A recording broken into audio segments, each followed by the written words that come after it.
آپ کے ہاتھ ایک آیا, آپ نے ہیرو بننے کے لیے آپ نے کتنا بچپنا کی آپ نے کیا, آپ سے یہ توقع نہیں تھی کرد صاحب. میں تو آپ کو بلوچستان کی آواز میں بلوچستان میں 3 سال سرو کر کے آئی ہوں, اور لوگ وہاں بھی آپ کی بڑی عزت کرتے ہیں, یہاں بھی کرتے ہیں. آپ نے تو حد کر دی آپ نے کرد صاحب. اگر آپ اس معاشرے, اس ریاست کو, کرپشن کو, ہر چیز کو ختم کر سکتے ہیں تو پھر کریں نا, تاکہ جوتے کی اور قانون کی ضرورت ہی نہ پڑے. وہ جوتا جو آپ کا ججوں کے اوپر چلتا ہے, جو بدتمیزیاں آپ لوگ کرتے ہیں, جس طریقے سے آپ لوگ سڑکوں پر آتے ہیں, ہمیں بھی پتا ہوتا ہے کس نے پلانٹ کیا ہے آپ کو. وہ تحریک انصاف جو چلی تھی نا, عدلیہ آزادی, عدلیہ بحالی تحریک, کہاں بحال ہوئی عدلیہ؟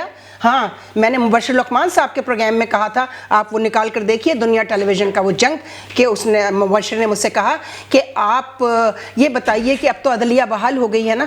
تو میں نے ان سے کہا یہ مجھے نہیں پتا کہ عدلیہ بحال ہوئی ہے یا نہیں ہوئی ہے, لیکن ہاں کچھ ججوں کی نوکریاں ضرور بحال ہو گئی ہیں. چودھری افتخار صاحب چیف جسٹس تھے اس وقت. تو میرے بھائی ذرا یہ دیکھ لیں, آپ بھی اپنی اداؤں پہ ذرا غور کریں.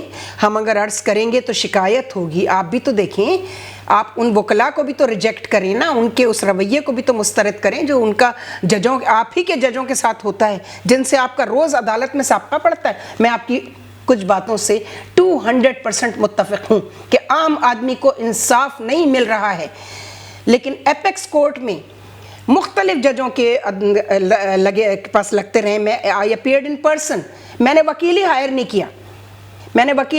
کیا. مجھے معلوم تھا کہ جن کے سامنے میں کھڑی ہوں, میرے مد مقابل جو میرا دشمن ہے وہ الیکشن کمیشن ہے, اور ایک دفعہ تو بہت بڑا میڈیا ٹائکون جنگ اخبار تھا. مجھ سے جسٹس صبی الدین مرحوم نے پوچھا, ان کی بینچ میں لگا ڈی بی میں جب ہارے, آپ کے وکیل تھے محمد علی مظہر جو اب جج ہیں سپریم کورٹ کے, آپ ان سے پوچھ سکتے ہیں, انہوں نے اپنے طور پر ہی ٹرائیڈ ہز لیول بیسٹ کہ وہ اپنے کلائنٹ کو جتوا دیں, لیکن ممکن نہیں ہو سکا. سنگل بینچ سے فائن لگا ان پر. ڈی بی میں گیا معاملہ, جسٹس صبی الدین نے مجھ سے پوچھا, بی بی آپ نے وکیل کیوں نہیں ہائر کیا؟ میں نے ان سے کہا میرے سامنے کون ہے, یہ دیکھ رہے ہیں سر آپ؟ سو مائی لارڈ, یہ جو میرے سامنے کھڑا ہوا ہے جن اتنا بڑا میڈیا ٹائکون, جن کا کلیم یہ ہے, ان کے ایڈیٹر کا اس وقت کی کلیم تھا کہ ہم سے تو پاکستان کے صدر, وزیر اعظم, چیف آف آرمی اسٹاف سب ہم سے ڈرتے ہیں. تو میں نے ان سے کہا کہ میرا وکیل اگر ایماندار ہوتا تو ہو سکتا ہے وہ ڈر جاتا, بزدل ہوتا, بزدلی کا مظاہرہ کرتا, اور اگر وہ بے ایمان ہوتا تو وہ بک جاتا, یا وہ ڈر جاتا. تو اس سے بہتر یہ نہیں تھا کہ میں اپنا کیس خود پلیٹ کروں.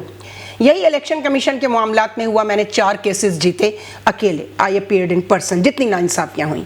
اور ابھی تک میں اپنے گریڈ 22 کے لیے جو روکا گیا ڈیلیبریٹلی حامد مرزا کے دور میں, وہ بھی جج تھا, جسٹس حامد مرزا, لیکن پولیٹیسائز تھا, پیپلز پارٹی کا لگایا ہوا جج تھا. اسی طرح ڈوگر تھا, Abdul Hameed Dogar chief justice of Pakistan تھا.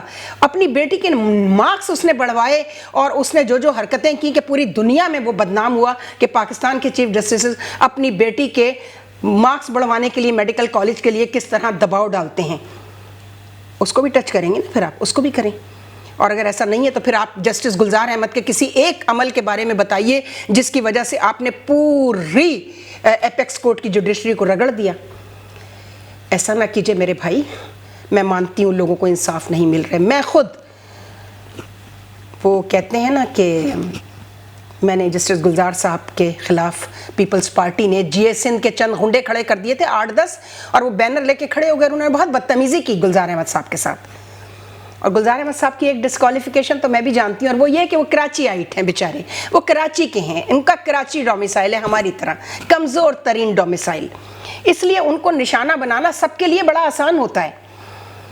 تو مہربانی کیجئے اگلے اس وقت کے لیے تیار رہیے جب اللہ کا قانون, law of nature will work, then you will realize. وہ سرائکی میں کہتے ہیں نا, تو سانو لگ پتا جاسی. تو جب آپ ٹھیک ہی نہیں کر پاتے ہیں تو پھر ظاہر ہے کہ وہ یا تو جوتا حرکت میں آئے گا یا قانون حرکت میں آئے گا. تو پھر آپ کھڑے ہو جاتے ہیں ان دونوں کو ریجیکٹ کرنے کے لیے پبلک میں. اینی وے, آپ کے اس عمل کو اور آپ کی پوری جو کانفرنس تھی, عاصمہ جہانگیر کانفرنس, اس نے اپنے سارے امپریشن کو ملیا میٹ کر لیا آپ کی اس حرکت کی وجہ سے. خدا حافظ.